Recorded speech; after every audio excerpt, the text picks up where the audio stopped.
Hello and welcome back to the Renewables podcast. We are here again today with another wonderful guest. But before we get to speak with them, how are you doing, Sam? I'm very good. Yeah, we're the start of another week in solar, which is good. But I feel like we mention this every time, how it's like the solar coaster, and it's all like 1 minute it's quiet, next minute it's booming, and it's definitely the booming stage at the minute through a lot of people I'm talking to. I think it's the good weather, personally. What about you? Yeah, I mean, the solar coaster is something I've kept hearing about for the 2 years we've been in the industry, and it's just been like a steady climb for us, but it's really taken off. So I'm starting to maybe think it is an actual thing, and we're going to see that drop off at some stage, which is worrying. But for the minute, let's ride and hold on to the top. Yeah, that's it. But we've got a great guest with us today, and that is Paul Collins from the NICEIC. So how are you doing, Paul? Yeah, I'm good, thanks. Thanks for the invite. No, it's good of you to travel up. You've had quite a long journey up to come and see us here up in the north of England when you are very southern. Yeah, I didn't think this far north was actually a thing, but yeah. Yeah, I'm surprised you didn't get stopped halfway. We don't normally let southerners up this high. But no, thank you very much for coming on. And we're keen to chat to you because often a lot of installers have a lot of questions about the NIC and a lot of the other bodies out there. And it's good to kind of make that connection between installers and, the bodies like yourself to just try and get that conversation going on hot topics right now, things to look into, and really get that connection between the installers, customers, and the sort of governing bodies like yourselves and MCS and all these other kind of people that we deal with day to day in our renewables companies. So firstly, I think it's always nice to get a bit of a background as for you, who's our guest. Obviously, you're representing NIC, but you're your own person in your own right. So what's your kind of route to where you are now? Wow. Okay. So I suppose it started off in the late 80s, really. It was just thinking back to my parents having double glazing installed. It was that sort of time when people were having central heating installed. So I helped the plumbers put the central heating system in. I enjoyed that. It was very good, practical on my hands and knees, helping them do that. I had a bit of work experience in an office, and I didn't really enjoy that. I thought, I don't really see myself doing that. So there was the plumbing, the office work, but actually it was the electrician that turned up to connect the plumbing, the heating system up, the boiler up to make it work. He turned up in a Cavalier SRI, so this was late 80s, nice car, and clean pair of ovals on. Comes in, a couple of hours, everything was working. I thought, I think I could do that. I enjoyed that. So that got me interested. And then, over the last 2 years of school was careers advice, that type of thing. I enjoyed design, technology, making things in the workshop. And then there was a number of companies local to me in Southampton that were looking for apprentices, that they were running interviews. So there was a few electrical contractors, small ones that I went to see, BAT, British American Tobacco, who else was there? Crown House, NG Bailey's, and they were all looking for a large number of apprentices. But I went to have an interview with a very small company just outside Southampton, a place called Charners Ford. This company was doing electrical, plumbing, air conditioning, a bit of everything, and they offered me a job, and I went for that one, and I think that just gave me a whole start of my career as an apprentice through all different trades, not just the electrical. That was the biggest part of what we done, but that was really where it all started. Got to about 93, 94, and there was a recession. It was really end of my apprenticeship. I was told, look, there's no more work at the end of this month. Sorry, but can't let you go. So I started working for some other local companies as a subby. So I was self-employed for a couple of years with one company. They were just actually setting up, but they got too big too quick, and unfortunately the cash flow didn't go with that. And then working for a number of contractors in schools across Hampshire, doing various different types of work there. So all sorts of types of work. But then I sort of thought, okay, well, this electrical's great. I love doing it, but I want to learn some new stuff. So I got into plumbing, heating, gas side of the industry, and started working with somebody I was an apprentice with actually back in the 90s, and I picked up ACS, which is gas qualifications. So I was doing boiler repairs, boiler breakdowns, occasional heating installation install. So, I got that aspect of it. And from there on, my sort of career sort of then morphed into being a qualified supervisor for a company in Winchester that we were looking and working in a lot of schools, churches, industrial farms, etc. So, a very wide, base of engineering again there. And then 2004, late 2004, there was an advert appeared in a training centre. I was doing my 2400, I think, at the time. And it was Brian Scaddon's down in Waterlooville. There's an advert for a senior technical officer, electrical for Corgi. And I thought I like the sound of that. Went for it, got the job. So, 2005, I joined Corgi when Part P first started. So I was the electrical engineer for Corgi until 2009 when the gas scheme changed from Corgi to Gas Safe. Yeah. I joined NIC 2009, May 2009, working on technical helpline. And that's a real baptism of fire. Absolute baptism of fire. You think, and actually when you get a call coming, it could be anything. Yeah. We were taking calls from the public, and it could be somebody asking to come and fix their cooker. And we explained that we don't do that. What you need is one of our contractors, and so you put them in touch with that. Or it could be somebody phoning up, they're on site Friday afternoon. Typical call was, I'm on site, we've just changed the consumer unit, now the RCD's tripping. So the lighting circuit, borrowed neutrals. I'm sorry about that. It's probably me every week. It seemed to be the Midlands, to be fair, that most of the calls are coming through from that part of the country. So, that was a real steep learning curve.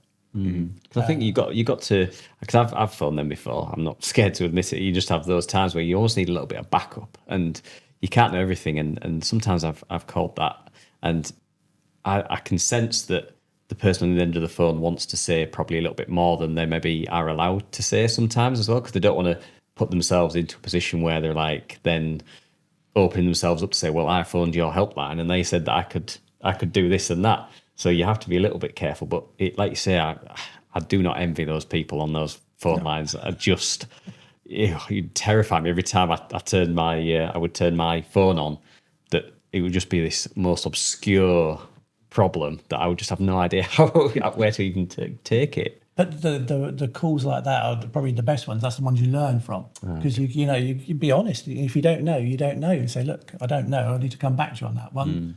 With the team, we've got about 13 people on the helpline today. There's hundreds of years of knowledge there that you can pull on, lots of different experience. So sometimes you don't know the answer there and then. You need to do a bit of research, but it is. You never know what's coming through. No. You never. So I'm taking away from what you've said just over the last few minutes there, Paul, that you've been saved from the plumbing sector twice, and you're in the right side of the industry. That's the primary outcome. But also your role now, where you've gone from an apprentice or someone who's just watching other trades working, all the way to being the technical director at the NICEIC, and that is quite an incredible journey for anyone who is coming into the industry right now to see that as a career path. We're sat here as business owners, Sam, and you're a technical director for the NICEIC, but we're all apprentice-trained electricians at the outset. It's that journey anyone can go on, isn't it? It's amazing, really. Yeah, I suppose it's going to sound a little bit cheesy, but I always wanted to work for the NIC. From the companies I used to work for, we used to have the inspectors in the early days, area engineers, and you get to know them, you get to build a relationship with them, and you understand what they're doing and how you work as a business. And it was because of that I wanted to work for the NIC, and like I say, 2009, I was fortunate enough to do that.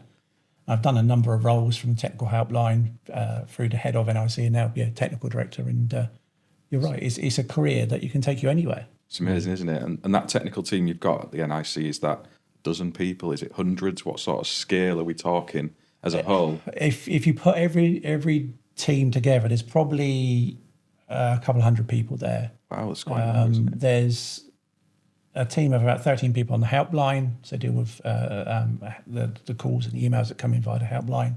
There's a team of around 150 electrotechnical assessors, so the ones going out doing electrical assessments. Then we've got the MCS assessor team and PAS. So it's probably a couple hundred people across the technical team. We also deal with compliance, internal audits. So as we go out and see contractors on a regular basis, we get visits from UCAS, so we get looked at and audited as well. So I have a team of people that manage that. So it's a few people. It's not an insignificant number, is it? I have enough trouble managing about 5. So Lord help you, really. I think the key is having the right people working with you, which I've got a great team, to be fair. We're going to interrupt today's show to talk about a new product from Proteus, the sponsors of our lovely little home here on the Renewables podcast. And this is a Type B RCBO in single module format. And this is a super exciting development, I think, in the world of switchgear for us as installers. This is 10 kA rated and bi-directional with all the right markings and logos on. I'm going to pass this over to my co-host Sam for him to have a look at. See what you make of that, mate. Yeah, it's. I actually dug out in the unit where it's just next door to where we sat now, an older Proteus RCBO. This is a Type A, and it's a 6 kA one, and the difference in the size is next to nothing. So this is the older one here, and this is the new one. So it's basically the same size, but this is a Type B, and we know there's a lot more that goes into a Type B RCBO than does a Type AC. So it just shows the progression there that Proteus are on and trying to save us space in these DBs by literally having next to no height difference on the two products. I know, I mean, the Type B normally would be a couple of modules wide at least, probably more, and they've got it all into one single space is incredible. And I know from speaking with a contractor over on DMs who'd had his MCS assessment recently, was saying that the assessor had said he should have a Type B RCBO feeding into his battery storage system, which is outdoors, which is interesting. So I think we're going to see the growth in application of these things, and it's just nice to see the range of stuff Proteus have got out there for us as installers. And there'll be a link in the description alongside wherever you're watching or listening to this to go off and check that out. Let's jump back to the chat. Yeah, it's all about the team, isn't it? And it always interests me seeing kind of a company like a body like NICEIC from this side of the fence, because for us as installers, when we don't get to have these conversations, we often think that they're, on the site visits, they're coming to find something. They're coming, they're not on our side. We need to make sure everything is, not a millimeter out of level and like, but actually when you get, like you mentioned there, Paul, about the relationships with assessors and what have you, it's not about throwing you off the scheme because you've made a mistake. It's about making sure that your business is working to a high level.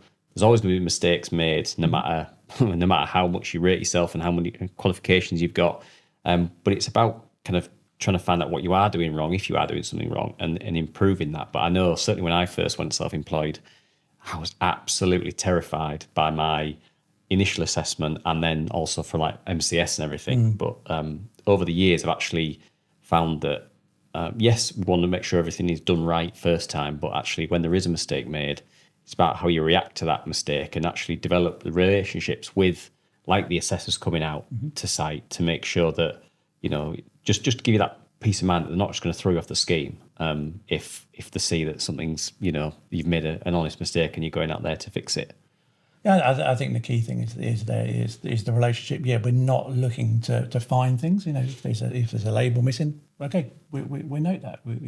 Nobody's perfect, but we do have instances where companies aren't meeting the scheme requirements, the technical requirements, and we do remove them from the scheme. So we do remove businesses that aren't meeting the scheme requirements. So, but it's better to work with and encourage and develop, and over time see improvements across the businesses.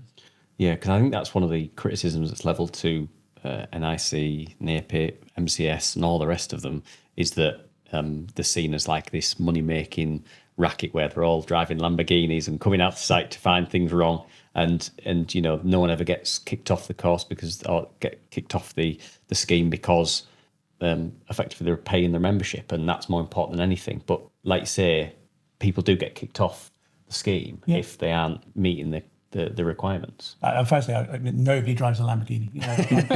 You've just turned up in one. He hasn't. The thing is that we do make money, but as an organisation, we're a business. There's no point being in business if you're not going to make some profit. But what you do with that profit is the important thing. Searchshore, which is the brand behind the commercial bit behind NICIC, we operate the NICIC brands. Searchshore was formed in 2013. It was a partnership between Electrical Safety First, industry charity, as well as the Electrical Contractors Association, come together, create CertSure, and the profit that we make as a certification body, as a training provider, all the bits that we do around that to support businesses gets put back into the industry via ECA and ESF. So, it is, yes, there is profit, and it goes back into the industry to do good stuff.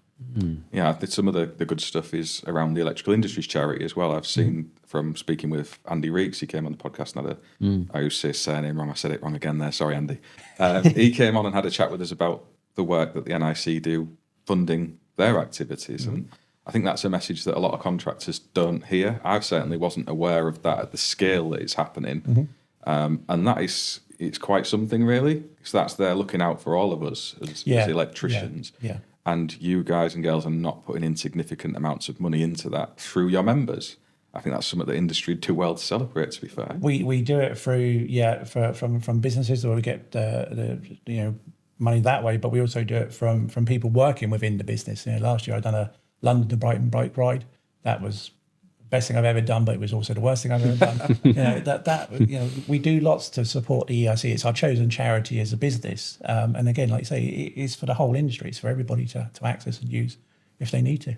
Yeah. I think it needs to be shouted about more, that sort of stuff. I mean, since we've been supporting them and had Andy on the podcast and whatever, you realise that a lot of this stuff needs to be spoken about so much more, doesn't it? It needs to be pushed out there because it could be someone could be in a really difficult position and not know that support is there. And I think whilst we get caught up in all the technical side of things and we have all of our opinions about certain providers and all this sort of stuff, actually we need to shout about all the positive side of things as well as just focusing on some of the negative stuff. Like we've really got to get that word out there that there is this support out there, because I'm all fit and healthy now, but something could happen tomorrow and I might need some support, or something could happen. And it's you or your family as well, isn't it? There is a lot of support there, and I think you're right. Yeah, we need to let people know that it's there if they need it.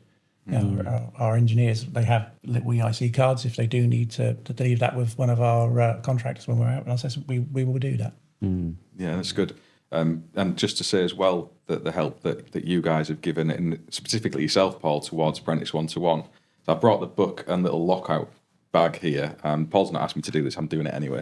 But he gave us 400 of these through the NICEIC to take out to a load of colleges over the last few months, along with 400 of the lock-off kits. And you've not really mentioned the fact you've done that anywhere yourselves. And I think sometimes the sticks that are used to beat the likes of the NICEIC and NICEIC and the ECA and the IET and MCS, they all get it. And they're all doing things like this out there in industry, doing way more than just helping Apprentice 1-to-1 other bits and pieces. And celebrating a bit of that, as you said, Sam, is a more positive outcome, I think, for industry to celebrate, because we're all one industry at the end of the day. Yeah. NIC is part of that, as Oval are and Powasonic are. And we need to get more of that mantra, I think. Yeah, we need to beat them a little bit though, Mike, now and again. Yeah, that stick still needs to be out now and again, but maybe not as much as it is. No, no. I mean, it's always the way, isn't it? With if you're going to be out there setting standards, and the NICEIC play a role in that, I assume you do yourself, Paul, in the committees and things as well around JPL 64 and how the regulations are formed. That you're going to take bits of criticism, been in those kind of discussions. It's the nature of the beast, isn't it? Yeah, I think there's a lot of misconception that we get accused of writing the regs, and we don't. We participate in industry committees. Lots of work going on at the moment for the next amendment to BS 7671. We're heavily involved in that, and so are others. Named ECA, etc. We all work together to develop standards and bring in the changes that are needed to keep up with technology. But we don't write the regs. Who was it we were speaking to that said, it might not even have been on the podcast, it all merges into one, but it said that basically everyone that goes in to these meetings around writing the regulations, basically none of them come out that happy in terms of consensus. They've all had to, they've all got their own opinions. I'm sure there are some parts that are, predominantly agreed amongst everybody, but it is a massive consensus across everybody that's involved with that. And I'm guilty for thinking that these people go into these committees and kind of have maybe a little bit of an agenda, or something that isn't maybe fully just in the interests of the electrical industry. But actually, over the course of our conversations, it's kind of opened my eyes that actually probably everyone that's gone into there has probably had a bit of an idea on a certain topic, because everyone's got their own specialisms and the things that they feel passionate about, they've probably gone into that thinking this needs to happen, and probably left thinking, well, I got 80% of the way there. I can't remember who it was. It's Michael Peace, I think. Was it? When we had Michael on, he set it Yeah. out quite well. I think he's the chair of one of the committees. One of the subcommittees. Yeah, one of the subcommittees.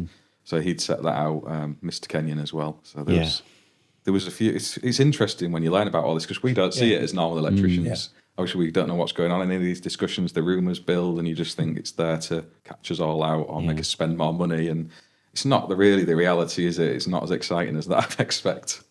I think the meetings are interesting, and you go in with an expectation, and you have to compromise. The industry does work together to develop standards. Some things we have to adopt just as they are. Other things we discuss, and it does then shape changes. Yeah, and the frustration our side as installers is sometimes the lag on when these things flare up to when the solutions come through the regulations. But it's that natural cycle, I think, isn't it? Like 6-7 years where it is just a bit behind that curve of where some of the manufacturers are with their huge billion-dollar R&D budgets trying to innovate new PV inverters.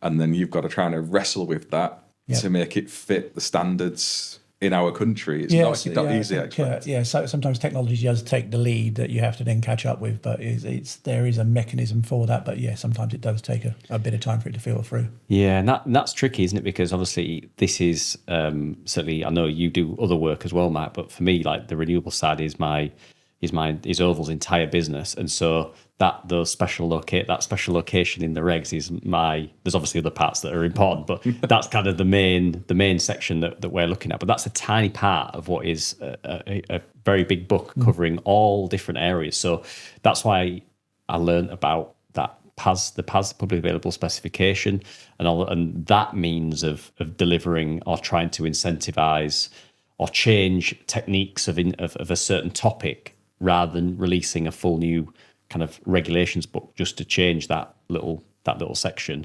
and get that out at pace. Because the renewables, as soon as you publish something in renewables, there is something else coming out, and it's so difficult to keep on top. It's hard for us as installers to keep on top of how we should be doing this stuff, and for the regs to actually go through committees and changes, it must just take so long to try and get something published. And that's why I thought that the PAS route was quite interesting, really.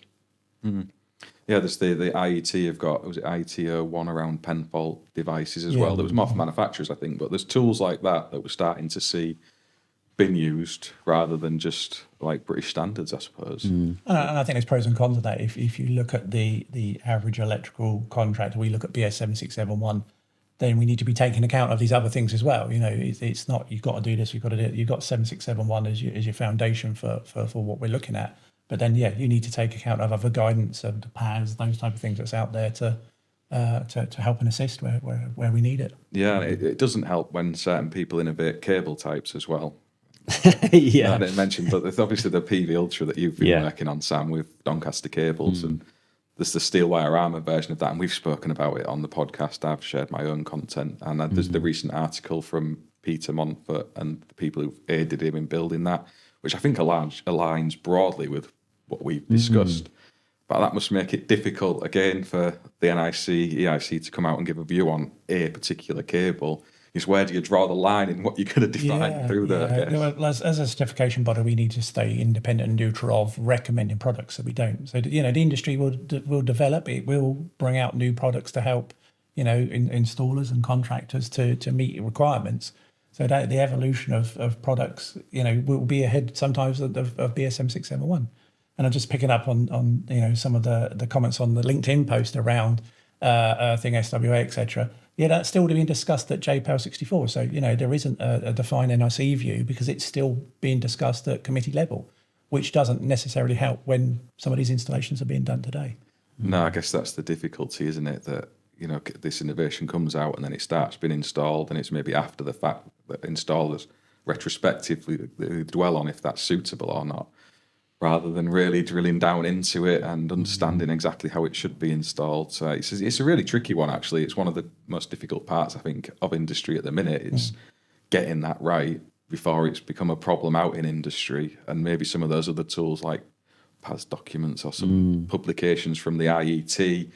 I don't know, like a neutral ground where it can be done without it being an official view of industry, I suppose. Well, I think that's where Electrical Safety First play a good part in an industry view. There's a group called the Wiring Regulations Advisory Group that is freely accessible on the ESF's website.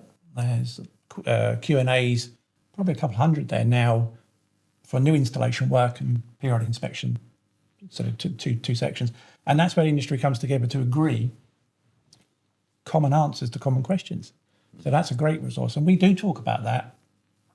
We do our wire webinars on that, but I don't think industry is aware of it as such, because there's such amount of information there. It's fully searchable, easy to access, that actually will clarify a lot of the questions that you come across on a daily basis. Or should I do this, or can I use a plastic consumer unit? Those type of things are all covered. Yeah. In the industry guidance. That's a great shout, and I should know better because Dave and Richard are good friends of mine, and they had bits of what the RAG is, and I'm always been told, have you even looked on there to see if it's in there before you come asking me? And it's often is. It's just like unknown, like you say. There's till I started speaking with Richard and Dave, I didn't even know that existed. It's like totally unaware of it. Since doing this podcast, I didn't know that existed. It was just, I think sometimes there's such a massive places you're getting information from that it's sometimes difficult to just suddenly know that these other places are available, and it's getting the time, isn't it? And that's why obviously we started the podcast so people can be listening to things in the van, and we should maybe do some we continue to do some technical episodes on things so that hopefully we can start a conversation, because neither of us ever pretend that we know about it, 100% what the answer is. We just like having the conversation and kind of asking those, putting the questions out there. And I think, people will end up, I suppose, ringing the technical support line about these sorts of things. And to give you a bit of an insight onto PV Ultra, we didn't want to release the SWA version when we first released it because of that exact question, and we didn't want to muddy the release of the cable with this specific question, because didn't have the answer to it, to be honest, and the answer still isn't 100% there. We've got our views on there's opinions, there's views, there isn't an industry agreed answer to that just yet. Well, it'll be interesting to see where that develops.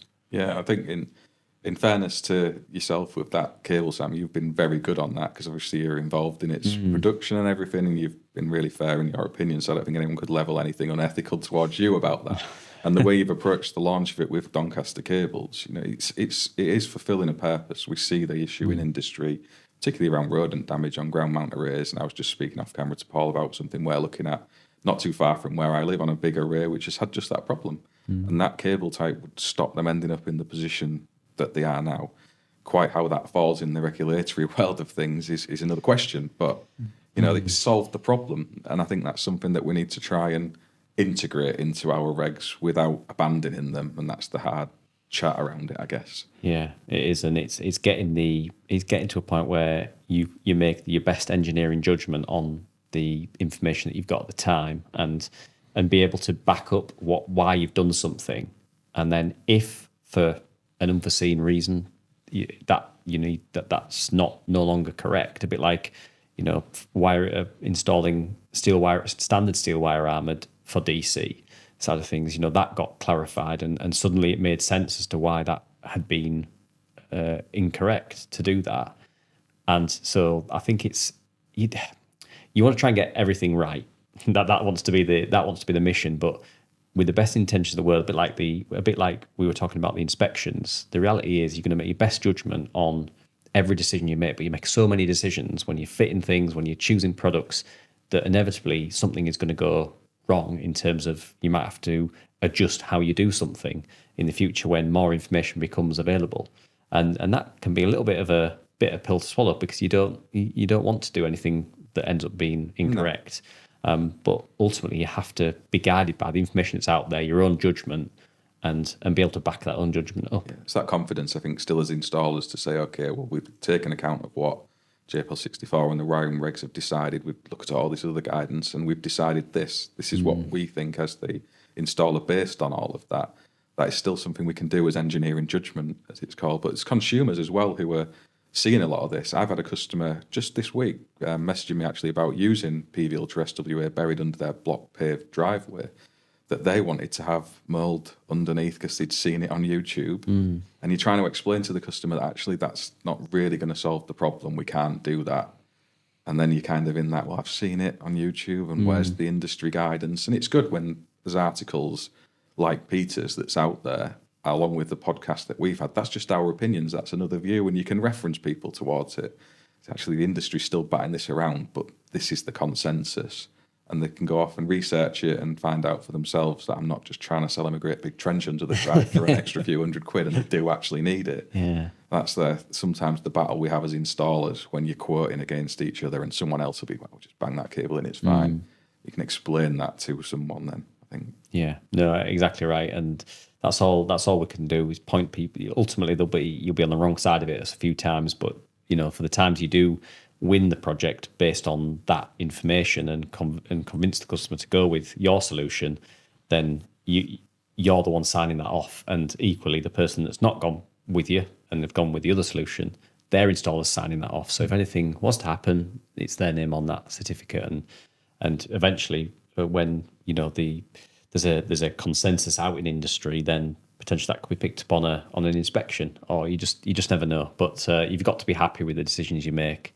And be able to back them up, and that's why we're trained as electricians, and plumbing and heating engineers are in the same boat with all the gas rules and everything like that. So you've got kind of a bit of a unique view really as to that crossover, haven't you, with your career? Yeah, and how that applies exactly the same in the different industries. Yeah, absolutely does. Yeah, and I guess bringing it back into the kind of renewables discussion, have you seen a big growth in that at the NICEIC of renewables driving new members through MCS registration? Yeah, we have. Solar PV training was we couldn't put enough courses on. That's quieting down quite a bit, to be fair. But yeah, we're still seeing a good number of companies coming forward for MCS for certification on the microgen scheme.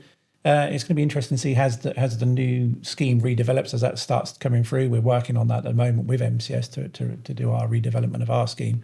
It'll be interesting to see where that goes next with installers. Yeah, that's one of the conversations we had with Ian actually about how this is going to start to be implemented, because as you referenced before, you have to go through assessment to deliver the assessments to us. Yep. And it's that process, isn't it? Is there a rough timeline that you're looking on as when it might start happening? Are we talking this year, or is it this next year? Yeah, definitely this year. Yeah. Oh, that's good. Yeah. That's good. Yeah. So next week they're releasing The week after. and the week after that. We're working with the other CBs as well.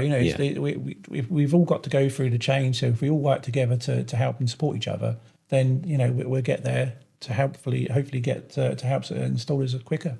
And I think this is one of the things that I've seen over more recent years, that we are as schemes working together better than we ever have done.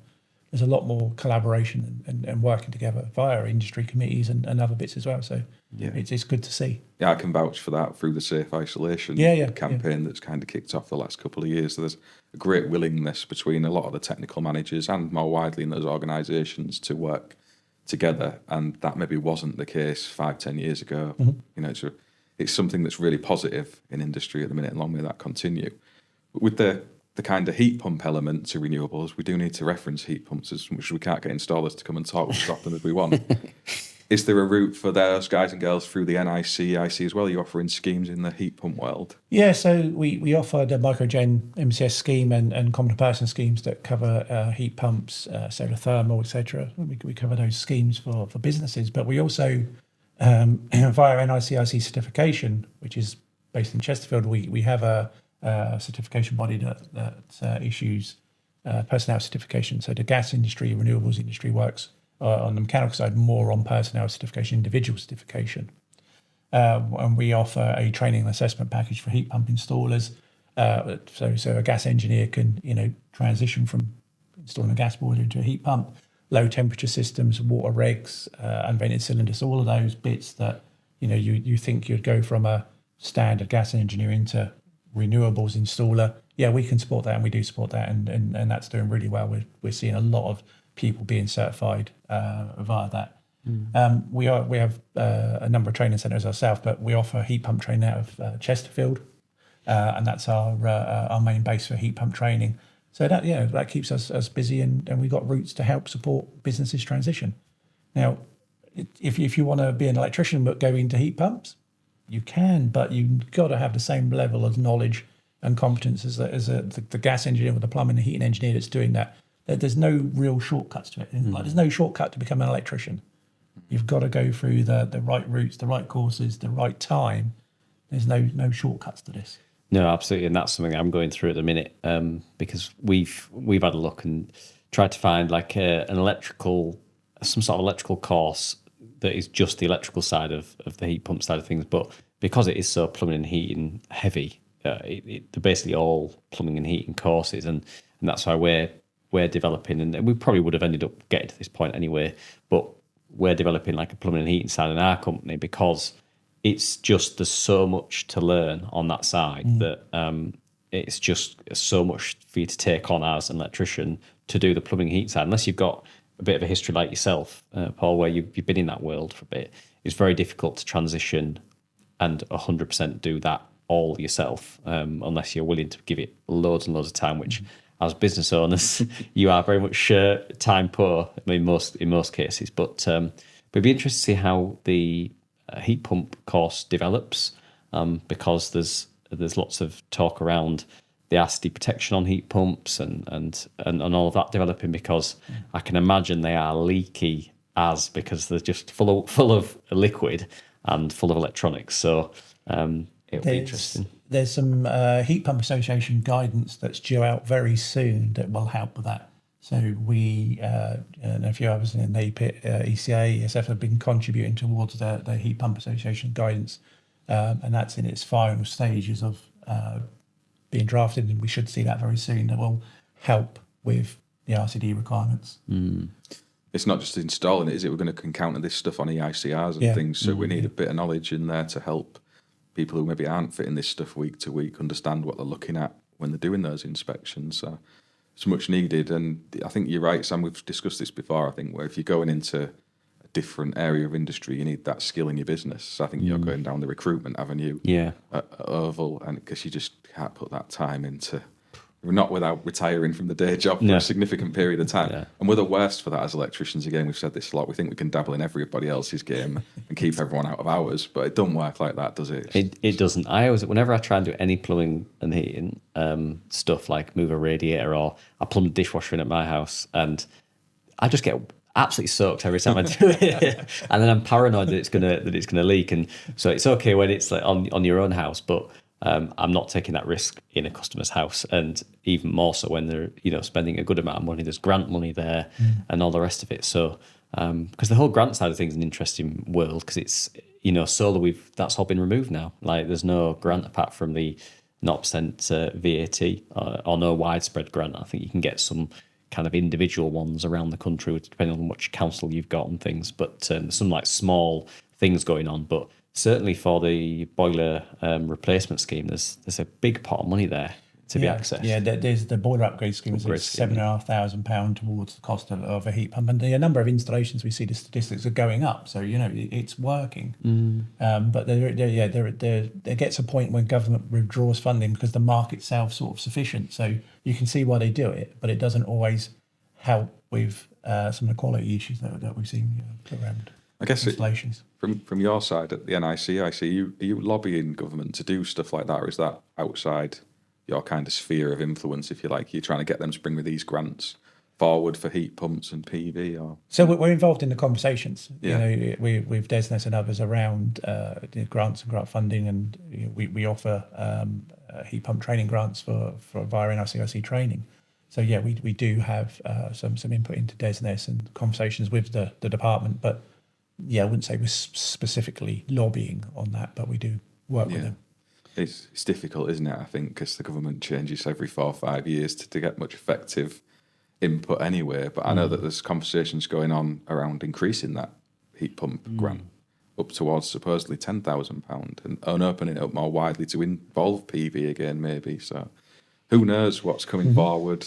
Yeah, it'll be interesting if it starts to encompass more of an an energy ecosystem for a property, because people when they go on the road of renewables for the property, they kind of want to get, in most cases, want to try and get like a full energy package for the property, and that can come to quite a lot of money. So it will be interesting to see how that develops, and I think it does take a little bit of thinking outside the box. And you're right with the government side of things. It's it's difficult to do anything long term unless there's cross-party agreement that it's the way forward, and there's not a huge amount of cross-party agreement on on many things at the minute. But what will be interesting with the grant is what prices do when the grant's removed, because this was a big thing during the feed-in tariff era, when the feed-in tariff would drop from, say, 43p to, there was a stage where it was going to go down to 21p. It was reversed quite quickly through a court case that the government was taken to court, and it went back up to, I think it was like 41p or something. It was reinstated. But during that transition where it went from 43p, or it was 41p, whatever it was high, down to 21 where it was proposed, there was a little bit of a crossover period where it looked like the 21p was just going to be, that's what it was going to be. And suddenly overnight, all the manufacturers dropped their prices. And then there's a whole raft of customers that bought a system that was a massively reduced in price because manufacturers dropped the price because it was going to drop down to 21p, but then ended up getting the 40 whatever pence it was because it was put back up. So they got a really good deal. But it'd be interesting to see if that happens with heat pumps, really. I think that was the worry, wasn't it, with all of this government funding, that somewhere there's a loophole that someone will exploit. I think they did have a bigger package that they brought forward at one time, didn't they, where it was more like a voucher for your house and you could use it on insulation, PV. Green Homes Grant, I think. Yeah, and then they withdrew it really quickly because there was a bit of that going on at the start. It's really hard to stop, isn't it, there? Yeah, I think there was a lot of things around the payments not getting to the end users, to the installers as well. A bit like when the grants were there for the OZEV EV charge, where people were waiting a long time for the money, and companies that were doing hundreds and hundreds of installs a month were waiting on tens of thousands of pounds, and that can end up sinking a business. We know as business owners how important cash flow is, and if you're waiting, 6 months for that payment or whatever it ended up being at one stage, then that's a real kicker for a company, especially if you set your business up on that model. We felt that pain with the EV chargers for sure. We ended up in quite a lot of money because we went into that big time thinking this is a big growing area of industry. Let's dive into it and see what it's all about. And yeah, we were left waiting for 90 odd days for too much money, and it just becomes a nightmare for your cash flow and sustaining it. So I think there was a few companies that ended up folding through that. So they were actually trading profitably, but because they weren't getting those grants back, they ceased trading. It's like, shouldn't happen like that, should it? It should be more well thought out. Yeah, and I suppose the other people that will get kind of calls about this, I'm assuming, is people like companies like, or bodies like yourself, Paul, that end up having a customer that's got a certificate for a charger or a certificate for a solar PV system, and they're like, well, I can't get hold of that company anymore. Let's phone the other people that are on this certificate, and that's you guys. So you must get calls on that. We do. If there's an issue, a complaint that comes through, firstly, we'll say, have you spoke to the company that installed the work? That's the first point of contact. If they've got out of business, we have a platinum promise in place that will help the consumer. If there is an issue, put work right, we'll bring somebody else in to make any changes that are needed. So we do have a customer relations team, and we do have a policy around protecting the consumer. Yeah, that's another thing that I've not heard before, to be fair, about that platinum promise and things. I think that's another positive that customers can take from, because we do get some customers listening to this podcast. So it's kind of looking at what happens if these companies aren't around. Because I intend my company to be around for as long as I am, but you just never know what's going to happen, and you can go into this with the best intentions, and something happens, and it can be something in your personal life or in your business life that means that it can't happen anymore. And so making sure that your customers have that backup as well, that they're not going to be left with an inverter that goes faulty. It might not be anything to do with the actual installation, but having someone to reach out to go, this has happened, and even if it's just you guys putting them in touch with the local member potentially, anything like that is very much is very helpful to the end user. Yeah. I mean, that's the NIC dealing with the problem at the end of a process, isn't it? Something's gone wrong, contractor's out of business. I think something that I've noticed that you and other member organisations are on with is trying to implement things at the start of that. So in training, apprenticeships, the EAS document, trying to have this higher bar on skills, if you like, so that when things are going wrong, it's going wrong less often. For one better phrase. I think that's something that you've been doing around the EAS document yourself, Paul. You're involved in those Yeah, conversations. EAS is the Electrotechnical Assessment Specification that just rolls off the tongue. So yeah, EAS. You beat me to it. That's been around 20 plus years, and I've been involved in EAS since when I first started Core Goats in 2005. And it's the framework, the specification that we use and other schemes use to set up the schemes that we operate. So our approved contractor scheme, domestic installer scheme, all use EAS and that to as the foundation of what we do. And what we've been looking EAS, it roughly gets updated every 4 or 5 years. That's where we're looking. We can't keep changing it year on year because we won't be able to keep up with the changes. So as a management committee and sitting around the table is ESF, ECA, NAPIT, the awarding organisations and various other industry stakeholders that we develop the specification, we move it on. So, as a consequence of Grenfell, the tragedy that happened there, we've been following the Hackett review and the work that's being done on the industry competence committees and the various working groups, and we've been making changes to EAS to slowly raise the standards. So, one of the more recent changes in 2020, we looked at entry requirements for schemes, and to be a QS, a qualified supervisor today, if you want to be a QS for the first time, you've got to have your core competence as an electrician, so your electrical apprenticeship or whichever way you got to that recognised qualification. Wiring regs quals, inspection and testing quals. So it's not, if you want to be a QS and you've done a 5-week course, it's not happening. That's stopped. So schemes we've made changes to the way people come in and how they get into a qualified supervisor role. Yeah, it's an important message to get out there to all the plumbers trying to transition to be electricians and fit solar PV, that whatever adverts you see on the internet, you can't do that anymore in those short time frames. There was a period when Part P was first implemented that we saw that, and I think it was well intended because we wanted to get people that we knew were doing electrical work, like kitchen fitters and plumbers, gas engineers, to have a bit of monitoring more than anything, some oversight of them. But the training sector kind of ran away with that, and we ended up where we were. So it's good that that's now defined, and we've got that gatekeeping, I think. And then there's kind of pushing that into the apprenticeship standards too, to try and integrate elements of renewables into those. And I know there's been some difficult conversations around that because we're talking about the bolt-on training, and you do still need that. You can't expect an apprenticeship to make you skilled in every single area of our vocation. Impossible. But those core key knowledges, I think, is really important, especially when renewables is going to be what we're all largely focusing towards this next 10, 15 years. Yeah, I agree. The core competence as a qualified electrician is where you start. Yeah, and some of the domestic electrician standard, for example, covers some of the EV charging, for example. But yeah, you will keep developing, you will keep adding stuff to your skill base over your career. It never stops. It never stays still. I think if you look at an electrical installation that I was doing in the 90s, there was a pendant on the ceiling, a few sockets, and a light switch. Nowadays, you can come into a room with multiple sockets, USB. You've got lights that are LED on sensors, and you can voice activate. It's a whole different world now. The fundamentals are the same, but the technology is being used very differently, and you've got to keep up with that, because if you don't, you just get left behind, and that's where we don't need to be. Yeah, exactly. And I think it's early days when we're in sort of the early stages of renewables, and a solar PV inverter would maybe. Someone doing an EICR would maybe come across it once every 100 houses that they did an inspection. Now they're maybe coming across it 1 in 10. So suddenly they're having to get involved in an area that they never intended to be involved with, but because of the nature of their job in both commercial and domestic, them seeing this solar inverter now is not a rarity. All this battery storage system, all this air source heat pump.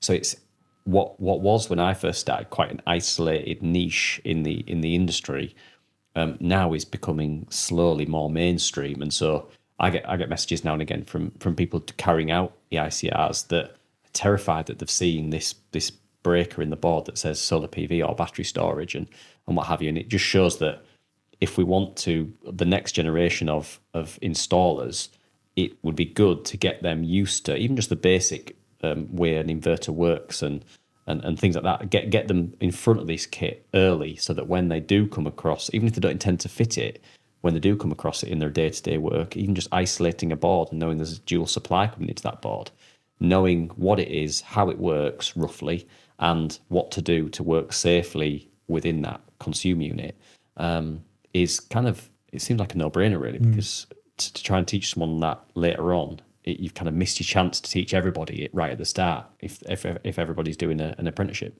I think just picking up on your point about this becoming more popular, I've said exactly that. PV isn't new. The heat pump isn't new. Battery storage isn't new. You can think of UPS back in the 90s was working on for office blocks. None of this stuff is new. It's just become mainstream. People are used to it. People are used to seeing it. Where I live, probably out of 30 houses, probably 10 of them got solar PV. So, it's not uncommon now. So we've been recognising that in EAS, and we've got a working group running looking at the competence required for an electrical inspector. So if you are going into an installation and you are seeing there's a battery there, what do I do? Or there's an EV charge point or a solar PV system.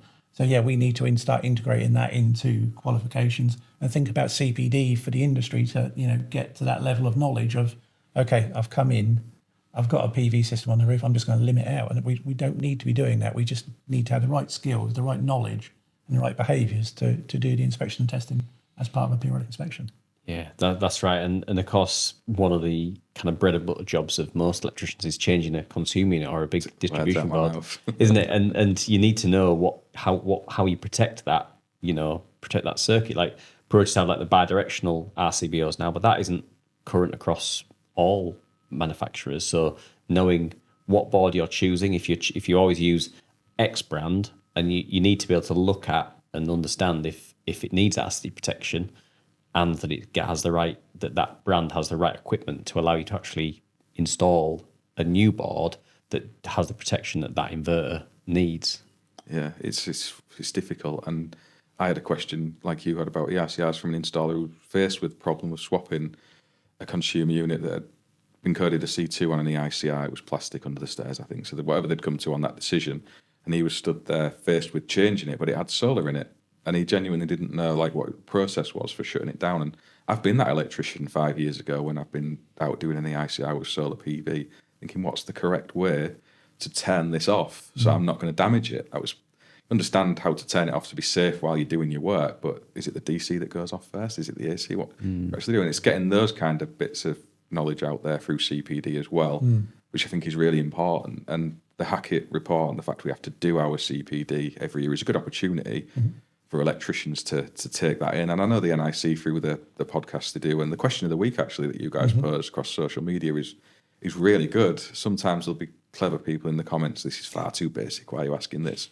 But then when you actually look at some of the answers coming in, you realise that there's a need for that. I think there's a levelling up of lots of us. I include myself in that as well. Yeah, the CPD requirement's an interesting one because it's something we introduced in EAS around recording CPD as a business. Your electricians, your staff, recording it and evidencing it on assessment. But we do it every day. There's so much knowledge and so much information out there. Podcasts, what you're doing. There's plenty of that out there, plenty of information. So it's a case of you're picking up a bit of knowledge, you're picking up a little bit of personal development around your job, what you're doing. And that could be phoning the helpline, it could be reading manufacturer instructions for a new product that you're just going to install. All we're asking is just make a record of it. What did you do? What did you learn from it? We try and make it as simple as we can. We've got a little template for people to use that they can fill in. It takes a few seconds to do that. But I think most electricians don't like doing paperwork. But it's we've got to keep pushing ourselves. We can't just stay still. I've said it several times. We've got to keep going. I mean, I'm first to put my hand up there. I'm terrible at recording CPD stuff.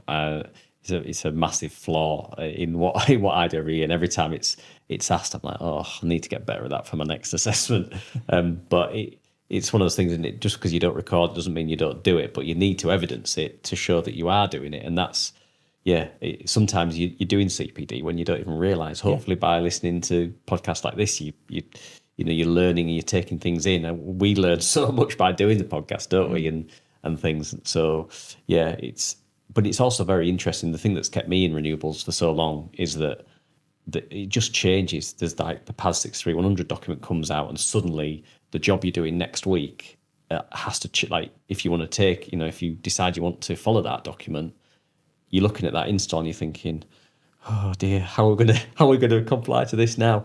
And it continually challenges you, and I think that's what attracts quite a few people to solar. There's obviously the money as well, because it's sort of seen as this gold rush era in solar and battery and probably heat pumps on the plumbing and heating side. But you need to level up to that to allow yourself to deliver it in a good way, because ultimately you end up losing money if you have to go back and change things, or you get kicked off a scheme and you've invested all this money into it. So it isn't easy just to suddenly transition into a new sector without investing time and effort and money into doing training courses, making sure you've got the right tooling, make sure you've got the right people as well. And I think sometimes that's overlooked. I think sometimes people think that it's just going to be, we'll start doing this tomorrow and we'll be earning the mega bucks. But you need to have that plan and that CPD in place so you know what you're doing when you hit the ground on one of these installs. Yeah, it's definitely the case. I've been chasing about this morning because there's been a new innovation with a particular brand's battery stacks where you can now parallel them up in a far easier way than we was going to do. So been taking out additional inverters and other stacks, all cabling and everything. Now the stacks can just be linked together through one central inverter, which is a way easier install. But obviously we've got all the kits in the vans, and you stood there then making the decision, do we bring all that back and implement this new stuff or proceed with what you're going to do? And it's understanding and learning all about that. It's not just the regs, even. It's way bigger than that. And yeah, I took the decision that, much to my guys' disappointment, that we were going to bring all the stuff back and get the new gear and put that in, which when they were on the motorway off around the country is not ideal. But that's the things that can happen, isn't it? It moves that quickly sometimes. It's really hard. Yeah, it is. And, I suppose you guys are up against it as well, because, again, going back to that call centre, 1 minute I bet, like you mentioned, you guys learned so much and things that you need to research because you've had a call or had a number of calls about a certain thing. I'm sure the PAS document maybe was one that you got a lot of. Yeah, we got a lot of calls around that, and what do we have to do and take account of, and work with that. But yeah, there will be.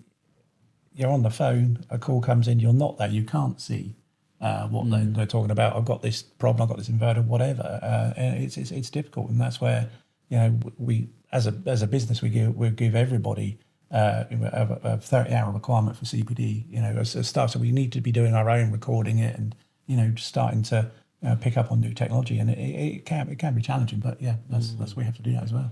Yeah. It's a bit. It must be a minefield because.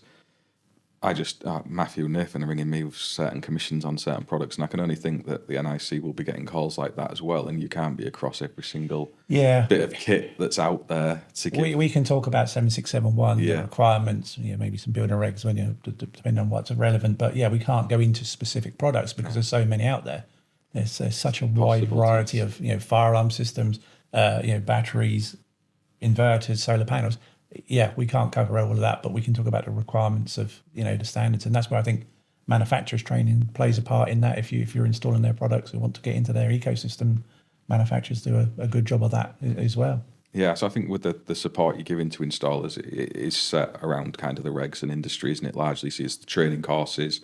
You're out at the trade shows as well. I've seen you guys back at the Lex show, which is fantastic. I think being in and amongst installers en masse is a great place to be for you as well as for them. I think that it works for both of us. Yeah, it was nice when we went back to the first shows. People were coming over and really pleased to see you back, and really positive.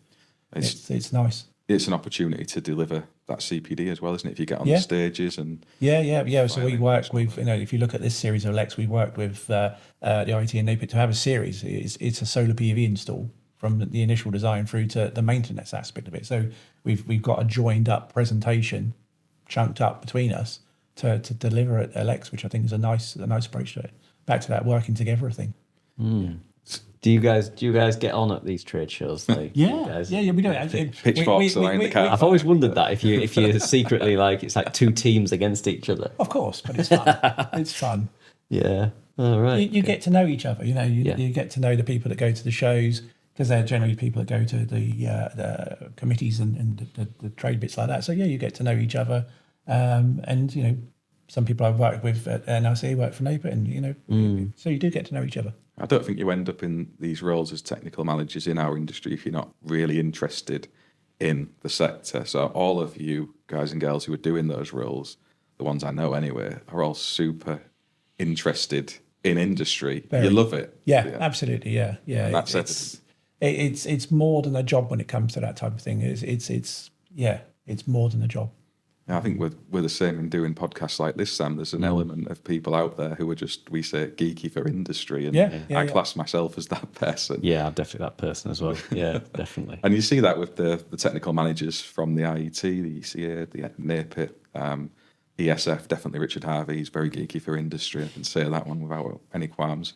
I think it's a nice place to be, and hopefully we can keep in that focus going forward with installers and industry kind of together.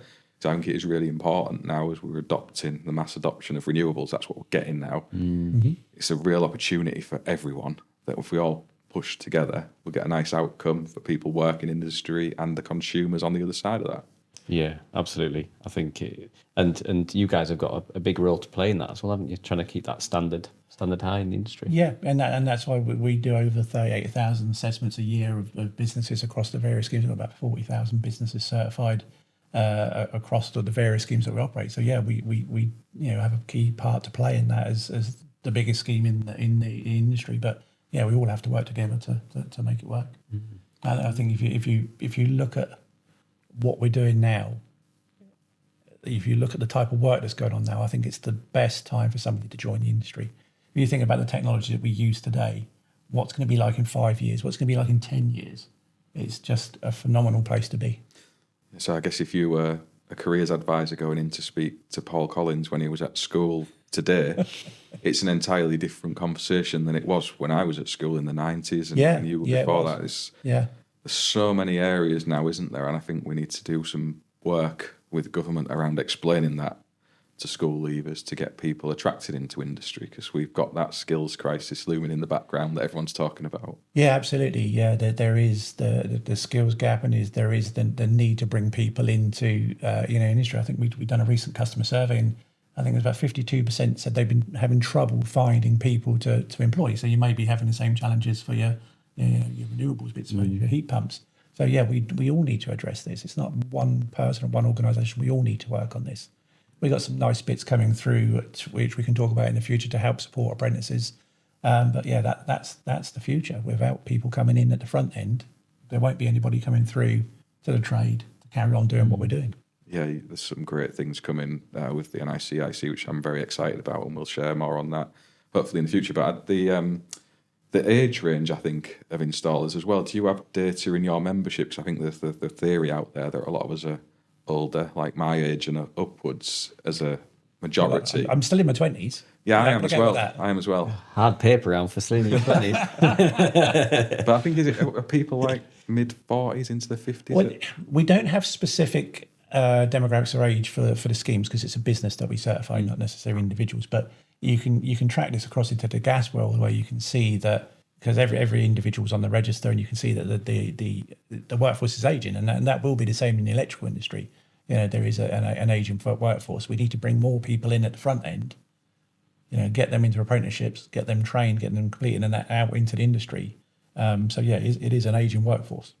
Yeah, it's very difficult. So I remember from my careers meetings at school, and it was this whole trade side of things was just never mentioned. Even though my dad is a joiner, a carpenter, and my uncle is a plumber, and but it never crossed even my mind, because I was kind of like, you kind of get into that slipstream in school, I think, where all your friends are going to sixth form, university, this, that, and the other, and certainly when I was at school, it felt like all the kids that hated school went into apprenticeships, and everyone that didn't hate it, I didn't particularly like a lot of it, but they went on to do, sixth form and this, that, and the other. And it wasn't till I spoke to my dad about it, and he said, well, what are you going to, what do you want to actually do? And it was the first time that someone actually properly interrogated what I wanted to do and why I wanted to do it. And it wasn't till he took me to an open day at JTL training, and I went in there and I just saw them, these guys, just these lads that were similar age to me, a little bit older, making things light up, powering things. I thought, wow, this is really cool, and it shouldn't be that hard to actually get get into the mindset that this is an option, and hopefully that'll change, because there must be so much potential that's been lost to university, which I'm sure they do very well at university, but they could probably do a lot better in the trades, because it's just there's such a need for good tradespeople that want to do a good job, and it's just something that you never lose. You know, no matter what happens, you know, if Oval shut down tomorrow for whatever reason, I've still got the skills to do what I'm doing now and go back out on site and everything else. You don't lose it, and so it's underrated. And I'm hoping that they're starting to turn the tide. I know obviously you're a lot more involved in that side of it, Mark, but I'm hoping that it starts to change, or that it is changing. I think unfortunately not enough, to be brutally honest, at a school level anyway. Outside of that, in industry and of itself, we're doing some really good work, but it's way bigger than that when you look outside of just the electrical sector into education. And I had exactly the same experience as you. When I was leaving school, my mum and dad were pressing me to do A-levels. You don't want to be doing a trade and all the rest of it. You're a clever lad, go do it. So I went off and did it, and I had to literally fight to leave the sixth form after 6 weeks. I hated it, absolutely hated it. And fortunately, I did manage to leave and go and do an apprenticeship. As much as the teachers were ringing my parents saying it's the worst decision he'll make of his life, you need to get him to come back. It shouldn't be like that. Why are some of the trades and construction looked down on like that? I've never understood it. No. Never. Yeah. You get into it and you can go anywhere you like in that career, in that trade. You know, whether it's electrical, whether it's plumbing, there's so wide. And I say with the technology that's here today, 5 years it'll be very different. 10 years it'll be even beyond that. And the role of electricians is essential and will evolve beyond what we have today. And you've got to be part of that. Yeah, I think there's actually a good opportunity as well for people to work for longer out on the tools. I'm finding that, because there's more technical aspects of the jobs we do now that's beyond just the grunt work, for want of a better expression, where you can do more of the setup, the commissioning, the testing, the inspection. All of that stuff is a building area of industry. So for those of us who don't want to end up going into like contracts management and being behind the desk doing design, there's the potential there now for more people to stay on into their 60s out on site. It's a good point, because if you follow that through, you've built up an installation base. You've got a lot of customers from there. You can then go on to maintain that in the future yourself without having to worry about the install. So you can actually pivot your business from installation to maintenance. You know how many bits of software. There's lots of cameras and most, probably all this stuff. We need firmware upgrades to keep it going and keep it secure. So there's an opportunity there for your business to transition in from installation into maintaining. How much of your customer support now, Sam's done remotely when they have a problem? Nearly all mine is. It's like, you can dial in, there you go. Yeah, exactly. Choose the right kit that gives you that level of access. Then it is, especially when you operate a nationwide business, you need to have that ability to be able to do a lot of the fault finding and kind of the ability to check a system and reboot it remotely, because it might be 3 hours away. Yeah, it's always that's basically the apprenticeship, isn't it? That's basically the apprenticeship, just turn it off and on again. But no, what I would say was that I wonder if there'll be, because I've seen it within my business, I wonder if there'll be kind of more and more older people coming back into the industry. I know for me, Dean and Ollie, who didn't come through the traditional kind of from 16 upwards route. Dean's I won't say his age, but he's older than probably us here. But and then there's Ollie as well, who came in, who's a little bit younger, but they all came from different jobs and different roles. And we took them through like an adult apprenticeship. And then Josh, who we've just employed as a 17-year-old. So when I think about it, we're going to have quite a few. We're going to see kind of the apprenticeship across different faces, really. We're going to see it from the adult apprenticeship side. And the people that are older that are coming into the business, they've got like the life experience of doing different jobs, being able to speak to customers, having different perspective on the job that they're doing. And even we think to Magic Mike, who we both use in our jobs, he's done a range of different things. He left the electrical industry, came back, and we've had him on the podcast as well. He came back into it. And now I assume he's happier than ever. He seems to be happy every time you see him. He's always smiling. So there's all these different ways and means, and I think sometimes people can think that if they didn't do it from school, there's no point doing it. But I've had and got guys that have come in later on in life to retrain and actually want to do something hands-on after being sitting in an office and realising it's not for them. So it's never too late to learn a new skill, even if you're not in the electrical industry. You just got to apply yourself and really push for it if it's something that you want to do. And that's what, Dean and Ollie have certainly done. And with Mike coming back into it from a different area as well, it shows that it can be done. Yeah, I think with gatekeeping on industry, where we're raising that bar, if you like, for people coming in that don't want to be at the exclusion of retrainees. Like, there's a place for people who want to come into this industry as older. They've maybe gone down those routes that we got out of quickly enough, Sam, and they ended up doing jobs they hate, and they want to get into this space. We need that for them, and I guess the NICEIC will have training to help people on that path as well, I assume. Yeah, we need a mix, don't we? It's not just people leaving school; it's career changes. But as long as you're going down the right route, then that's the way we do it. There's a lot of funding available for apprenticeships, isn't there, for that? So some of the barriers have been removed for cost, but it's just encouraging businesses to take on an apprentice, regardless of their age, to learn from and start that pipeline building. And that's where I see the challenge, is getting businesses to commit to doing it. Yeah, it is, and the costs on businesses have just gone up, or are about to, at the start of April, and I'm sure you've probably your membership worried about that as well, because there's the national insurance increases and other bits and pieces. So that's the real difficult aspect. So it goes way beyond anything we can control as the NIC, as Oval or Powersonic or the Renewables podcast. We can't change those things, can we? But yeah, it's worrying, but I think if we can get that bit sorted out, very exciting as well. I think the government are hopefully working towards that, but we'll see. Yeah, we will. The proof will be in the pudding, as it always is. Yeah, for sure. Is there anything else you want to talk about with us, Paul, while you're here today? We've gone over a range of topics. Is there anything you had on your mind you wanted to discuss? No, I think we've covered a lot of different bits there. Yeah, we have. I think we had the 125 amp consumer unit that someone had sent a question in. But again, I think that's similar to the PV Ultra, that it's in discussion. Yeah. There's a lot going on. I think we'll see some interesting changes through Amendment 4 when it gets published. Yeah, well, hopefully if we've not scared you off, you'll be able to come back, and we'll do some more of those things once we've got some published guidance. Just keep people in the loop, and keep the conversation going, because there's definitely things that need to be addressed, and it's nice to hear that these things are now being discussed, and hopefully before long we'll have some guidance that we can offer. Yeah, we pick up queries and questions through the helpline for the assessors, so it does come back in, and we take that to industry committees to discuss, RAG or JPower 64 and the subcommittees.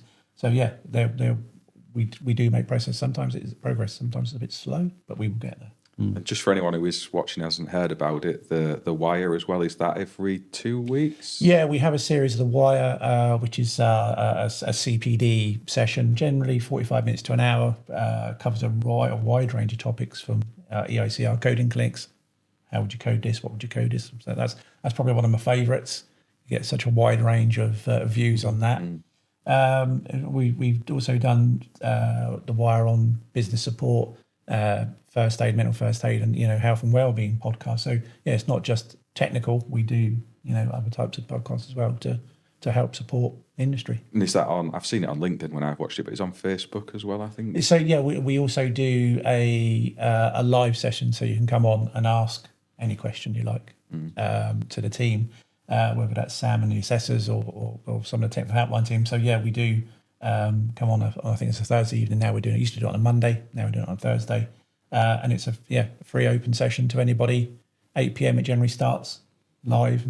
Yeah, just type away. I asked that question to Simon actually on the last one about the 125 amp consumer unit, and he was good enough to give an answer, which I think is a great resource again to pose those questions out as industry. So do go off and check those out, and the RAG as well. I'll make sure I drop links to all of these things in the description alongside this. I just want to say thanks again, Paul, for coming up to do this, and massive thanks outside of the podcast for the help you've given to Apprentice 1-to-1 and the Safe Isolation campaign that's out there. And just huge respect from me towards you guys. Thank you. Yeah, thank you very much for coming on, and giving your view on a wide range of topics. But If you've got any questions that you want to ask about the podcast, this episode, then drop them in the comments and we'll bear them in mind for a future episode with Paul or another guest if they can cover it as well. We want to keep the conversation going and keep just keep that conversation going around niche topics as well, because it gives me and Mark ideas for different podcasts as well. So if you've got a topic that you want us to discuss, we can try and find a guest that will be able to cover that, or we'll just go through it ourselves, Mark, see what we can do. But thanks very much for joining us on the Renewables podcast once again. And we've actually got a little subscription service thing that we've started where you can get access to the next 2 podcasts that are ready for release. So if you head over on Spotify and you want to be part of that, it all goes into helping the podcast push forward, helping the charities that we support and everything like that. So if you want to continue listening to the next 2 episodes before anybody else, then please feel free to subscribe to that and we'll be very, very thankful. So thanks very much for joining us and we'll see you on the next one. Bye-bye.